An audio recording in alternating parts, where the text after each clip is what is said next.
The next team we would like to recognize is the Central High School basketball team of 1961.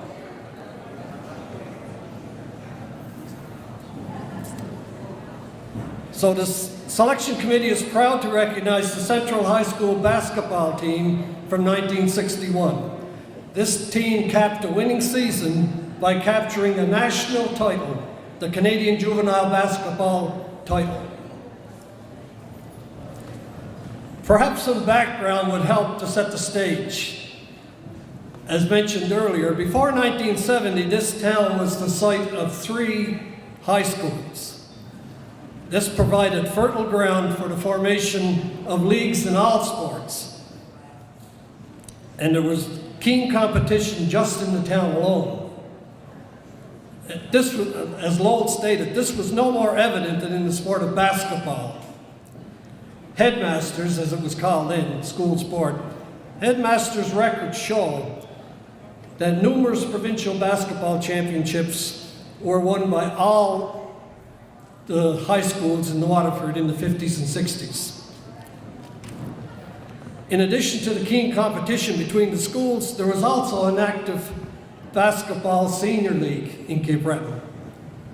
So the opportunity to compete and become very proficient at the game was readily available in the town in those years. I think a good number here tonight would fondly refer to them as the good old days. A couple of statistics from Central's high school yearbook that year might help to reinforce the point I just made. In the previous, first of all, in the previous 10 years, Central won 6 provincial championships in basketball. That year, the team decided or opted to play in the Cape Breton Senior League for stronger competition. And the league leader in scoring in the whole league was David McDonald, a member of the Central team. So this was the setting then in April 1961. Having played senior all year, their coach, Mr. Basketball himself, Red Bob McDonald, had prepared them to challenge for the National Juvenile Championship. The setting was St. John's, New Brunswick. Note, St. John's had home court advantage for all 3 games. And I'll quote another quote from the yearbook to describe that series. The first game we played on Thursday night, our boys took an early lead of 48-43 halftime score. We poured it on the second half and finished on a high end of 110-92. And as Lowell said, this was the days before 3 points. In the second game of the best of 3, we were overwhelmed by a score of 90-69. The third game on Saturday afternoon, our boys sensed victory. Central took an early lead, and sparked by the tremendous effort of Ron McGibbon, we won 85-71 to take the Canadian Juvenile Championship.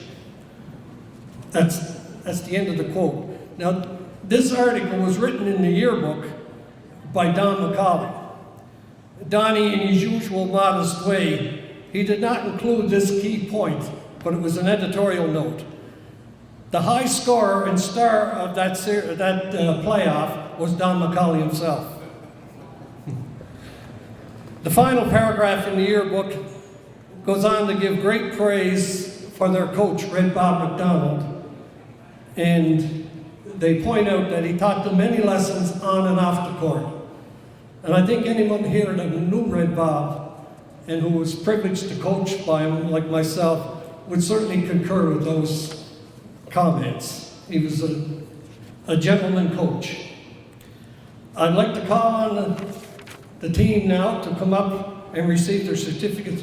First of all, I'll name the people who could not make it tonight. Terry McGibbon, Ralph Fisher, and George Hughes. There are 2 deceased members, Simon Nooks Chesson, and Albert Caddy.